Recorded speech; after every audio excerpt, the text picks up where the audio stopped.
मुंबई में एक हफ्ते के भीतर 40 से ज़्यादा बच्चे जो हैं कोरोना संक्रमित हो चुके हैं और ये जो बच्चे हैं 40 से ज़्यादा बच्चे एक ऑर्फनेज में मिले हैं, अनाथ आश्रम में, वहीं एक चिल्ड्रंस होम में मिले हैं। तो ये चिल्ड्रंस होम में जो कोरोना का जो रुग्ण है बच्चों के अंदर फैल रहा है, ऐसा अनुमान लगाया गया था कि तीसरी लहर में बच्चों के ऊपर ही कोरोना अटैक करेगा और ये अभी हाल ही में हो रहा है। फिलहाल मेरे साथ बकुल पारेख जी हैं जो कि paediatric covid task force Maharashtra के मेंबर हैं। सर, मैं आपसे पूछना चाहूंगी कि अब जो ये अनुमान लगाया गया था कि तीसरी वेव में बच्चों के ऊपर कोविड अटैक करेगा क्योंकि उन्हें वैक्सीन भी नहीं दी गई है और कई सारे कारण हैं, तो ये जो सिम्टम्स है कितने गंभीर देखे गए हैं और महाराष्ट्र सरकार, जैसे कि आप टास्क फोर्स के मेंबर हैं, किस प्रकार उनकी तैयारी यहाँ पे चल रही है?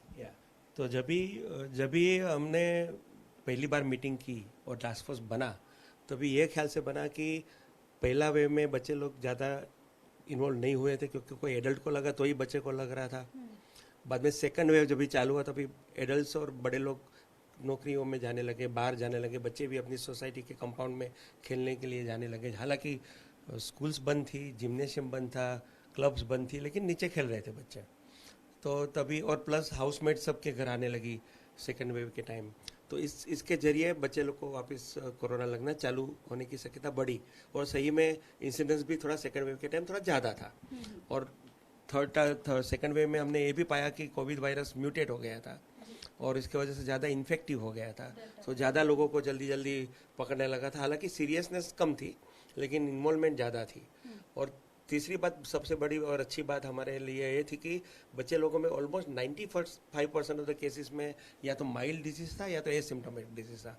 बच्चों को ज़्यादा करके होम मैनेजमेंट से ही ठीक कर रहे थे हम लोग, किसी को हॉस्पिटल में रखने की जरूरत नहीं पड़ती।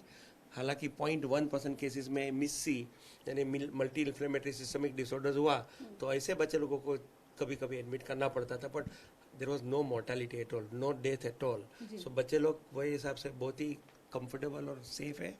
और कोविड लगा भी तो it will be very mild और एसिम्प्टोमेटिक डिजीज। लेकिन वरी ये थी कि बच्चों के जरिए घर में जो एल्डरली पीपल है, जैसे आजी आजोबा या बड़े लोग हैं, उनको बच्चों की वजह से इन्फेक्शन लग सकता है। They can become a super spreader and that was the initial thought.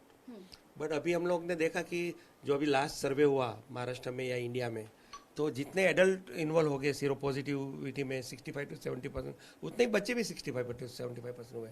हालांकि वो लोग स्कूल नहीं जा रहे तो भी, यानी there is infectivity any way, और इसकी वजह से एंटीबॉडीज डेवलप हो रही है। और जैसा मैंने बताया कि बच्चे लोगों में बीमारी डेफिनेटली वेरी माइल्ड रहेगी या तो एसिम्प्टोमेटिक रहेगी, ज़्यादा कोई सीरियस प्रॉब्लम नहीं आ रहा है। लेकिन अभी अगर हम फिलहाल मुंबई की अगर बात करें तो तीसरी लहर अभी हाल ही में जो केसेस थे 190-160 तक गए थे। अब कल का अगर आंकड़ा देखें तो 345 केसेस सामने आए थे। वहीं अभी जो बढ़ रहे हैं वो बढ़ रहे हैं बच्चों के सहारे, बच्चों में कोरोना पॉजिटिव पहले देखा जा रहा है। तो क्या आपके अनुसार ये संकेत है तीसरी लहर का? नहीं, मेरे ख्याल से मैं थोड़ा आपके ये पॉइंट से डिफर करूंगा, क्योंकि अभी भी कई लोगों ने वैक्सीन लिया नहीं है, बड़े लोगों ने भी, क्योंकि कोविड हेजिटेंसी, वैक्सीन हेजिटेंसी बोलो या तो कोई मिसअंडरस्टैंडिंग बोलो या तो मिस इन्फॉर्मेशन बोलो, कि जिसकी वजह से कई लोगों ने अभी तक वैक्सीन नहीं लिया और बहुत लोगों ने खाली एक ही डोज लिया है। और कोविड वैक्सीन जैसा हमको पता है कि वो इन्फेक्शन को प्रिवेंट नहीं करता है, लेकिन सीरियस डिजीज को प्रिवेंट करता है, मोर्टेलिटी को कम करता है, हॉस्पिटलाइजेशन को कम करता है। इसलिए जब भी वायरस म्यूटेट होता है, जैसा डेल्टा प्लस, तो जैसा मैंने बताया इन्फेक्टिविटी बढ़ने वाली है और इसी वजह से इन्फेक्टिविटी बढ़ रही है। और तीसरी बात आपने देखी होगी कि कई अभी एडल्ट्स या बड़े लोग जो अभी आप देखेंगे मार्केट में, तो कोई कोविड अप्रोप्रिएट बिहेवियर फॉलो नहीं कर रहा है, कोई मास्क नहीं पहन रहा है, और इसके वजह से इन्फेक्टिविटी बढ़ने वाली है। बच्चों की वजह से एडल्ट को हुआ ऐसा मैं नहीं समझता हूँ। मेरे ख्याल से अभी एडल्ट के थ्रू ही बच्चे को लग रहा है, और ये कोविड इनअप्रोप्रिएट बिहेवियर की वजह से ज़्यादा लग रहा है। और तो कंट्री मैंने देखा कि अभी मेरी प्रैक्टिस में मैं बच्चों का स्पेशलिस्ट हूँ, मेरे कंसल्टिंग में आते हैं तो बच्चे मास्क पहन के आते हैं लेकिन बड़े नहीं पहनते, और बोलते बोलते मास्क ऊपर नीचे करते रहते हैं। तो इसकी वजह से थोड़ा इन्फेक्टिविटी बढ़ा है। पर मैं अभी भी यही समझता हूँ कि total number of Covid infection बढ़ रहा है, इसी की वजह से टोटल नंबर ऑफ बच्चे का इन्फेक्शन भी बढ़ रहा है। तीसरी लहर अभी तक मेरे हिसाब से आई नहीं है। वहीं सर, महाराष्ट्र सरकार जो है पूरे महाराष्ट्र में किस प्रकार तैयारी चल रही है और मुंबई में खास करके किस प्रकार तैयारी चल रही है? क्योंकि अनाथ आश्रम में 26 बच्चियां पाई गई, वहीं इस चेंबूर चिल्ड्रन होम में 18 बच्चे पाए गए, लड़के थे। अब इनके लिए क्या किया जाएगा, किस प्रकार पीरियडिक वार्ड्स बनाए जा रहे हैं, क्या तैयारी हो रही है? हाँ, तो ये बहुत अच्छा सा प्रश्न है। जब हमारा Maharashtra covid pediatric covid task force बना under the leadership of doctor Suhas Prabhu, जो मेरे गुरु बंधु है, और मेरे कई और कलीग, टोटली 14 जन का ये टास्क फोर्स बना इसी हेतु के साथ कि हमारे जो चीफ मिनिस्टर है उद्धव ठाकरे जी, उन्होंने कहा कि भले हमको खर्चा करना पड़े, भले 1 रुपये का यूज़ भी ना हो, लेकिन जैसे हम सेकंड वेव में वी वेर कोट अनअवेयर, ऐसा थर्ड वेव में नहीं होना चाहिए। तो हमको फैसिलिटी ऐसे बढ़ानी है कि अगर कोई ज़रूरत पड़ी तो हम पीछे ना पड़े, हमारा ऑक्सीजन सप्लाई पूरा रहे, हमारे बेड्स भरे भरे। तो वो हिसाब से हमने जनरल स्टेटिस्टिक्स निकाला, कैलकुलेट किया कि कितने बेड्स की ज़रूरत रहेगी। और first of all we increase the capacity building, यानी कि जो फैसिलिटीज ऑलरेडी है पीडियाट्रिक वार्ड गवर्नमेंट हॉस्पिटल में, म्यूनसिपल हॉस्पिटल में, उसी की स्ट्रेंथ बढ़ाई। उधर में जो इंटेंसिव केयर यूनिट में 5 बेड तो उसका 10 किया, वेंटिलेटर्स और बाकी चीज़ों की सप्लाई बढ़ाई, ऑक्सीजन सप्लाई बढ़ी। और जो इंपॉर्टेंट इंजेक्शन है, फॉर एग्जांपल मिस्सी है तो उसमें आईवी गामा ग्लोबुलिन और स्टेरॉइड्स लगते हैं, तो उनका एक सप्लाई हमने किया कि भाई ज़रूरत पड़े तो हमको कम ना पड़े।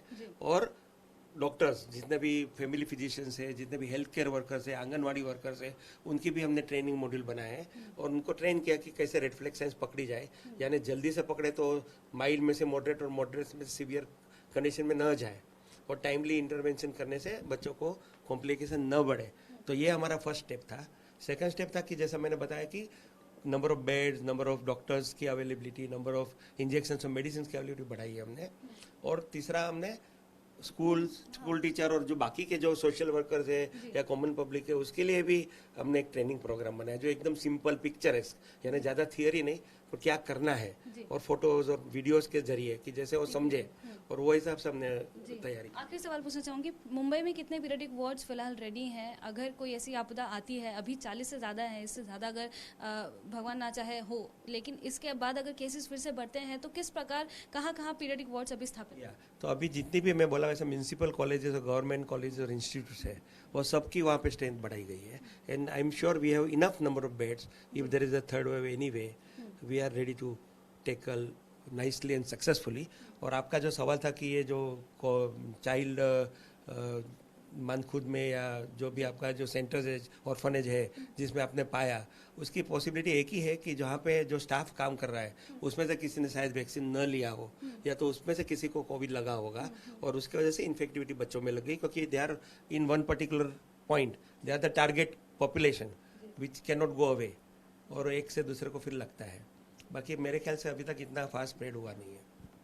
जैसे कि बकुल जी ने अभी यहाँ पे कहा कि तीसरी जो लहर है अब तक आई नहीं है, उसका संकेत भी नहीं आया है, बस बच्चे जो यहाँ पे संक्रमित हो रहे हैं अनाथ आश्रम में, चिल्ड्रंस होम में, वो इस प्रकार हो सकता है क्योंकि वहाँ के जो स्टाफ हैं वैक्सीनेटेड नहीं होंगे। उनका ये अनुरोध है सबसे कि वैक्सीनेशन लगाया जाए। वहाँ महाराष्ट्र, जितनी भी महाराष्ट्र सरकार है, जितने भी कोविड सेंटर्स है, वहाँ पे पीरियडिक जो सेंटर्स है उसमें पीरियडिक वार्ड स्थापित किए गए हैं और पूरी तैयारी यहाँ पर, इनका ये कहना है कि महाराष्ट्र सरकार ने अभी कर ली है, मुंबई ने भी कर ली है।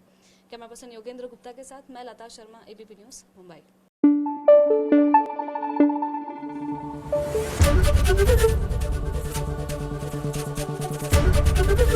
एबीपी न्यूज़ आपको रखे आगे।